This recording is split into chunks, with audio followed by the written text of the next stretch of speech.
A growing number of libraries are getting Instagram collaboration requests. Some of them are amazing partnerships, and some feel pretty random. I've gotten this question a couple times from a few viewers. How do you decide when to accept an Instagram collaboration without offending your community or losing out on a great opportunity? We're going to get into it in this episode of the Library Marketing Show. Hi, everyone. I'm Angela Hursh from superlibrarymarketing.com. Head on over there and look for the Library Marketing Show tab so you can suggest a topic for a future episode or nominate a library. Maybe it'll be your library for our Kudos Award. And we're going to begin today's episode with Kudos, which is going to Keosha Boyles, who is the Marketing and Communications Director for Richland Library in Columbia, South Carolina. You may or may not have heard this, but Keosha is one of the 2026 Library Journal Movers and Shakers. And I am so honored to have someone from the library marketing world receive that award. According to the write-up, which I'm going to link below, she has done a whole lot for her community in Richland by launching initiatives ranging from inclusive photography projects reflecting library customer diversity to a community impact report that demonstrated regional reach. I want you to read the article from Library Journal and all the stuff that she's done on the Richland Library site. Great job, Keosha. All right, let's get into today's topic, which is a question from a library marketer at Fraser Valley Regional Library. They say they're receiving more and more Instagram collaboration requests, which is kind of awesome. Some have worked really well, especially collaborations that clearly align with the library's mission and values. But other collaboration requests are harder to evaluate. And so this viewer wanted to know how to go about doing that. So first, let me define what exactly an Instagram collaboration is.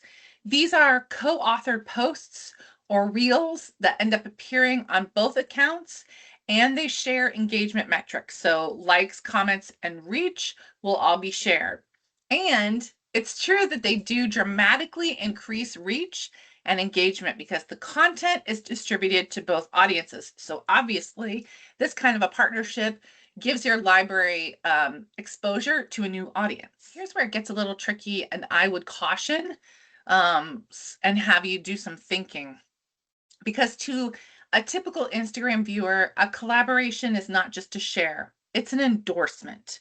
So when your library accepts a collaboration request, they're essentially saying, this content represents us and our values also. Libraries should not just accept collaboration offers, they should evaluate them. I have 4 ways you can do this. The first question you can ask yourself is if the content supports your strategic goals. Not just, is it nice? Do we really like these people? Do they create content that people like? But does their content support your goals like literacy or community engagement or advocacy for your library? If the answer is no, that collaboration is probably not a good fit. Question number 2 to ask yourselves is, would you have posted this content on your own?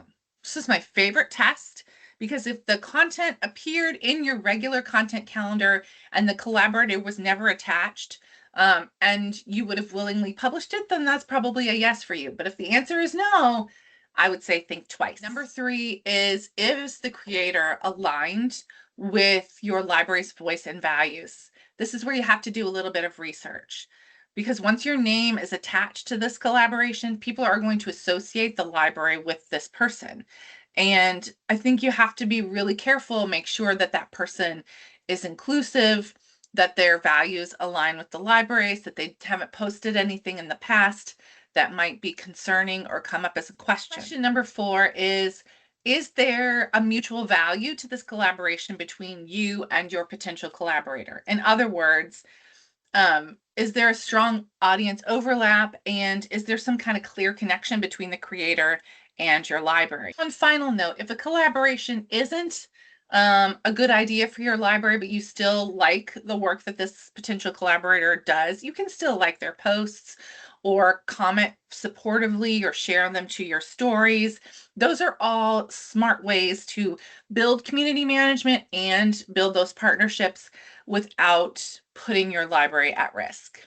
So this might be a little bit of a hot topic. I'm curious, has anyone here accepted a library collaboration on Instagram, or have you instigated one?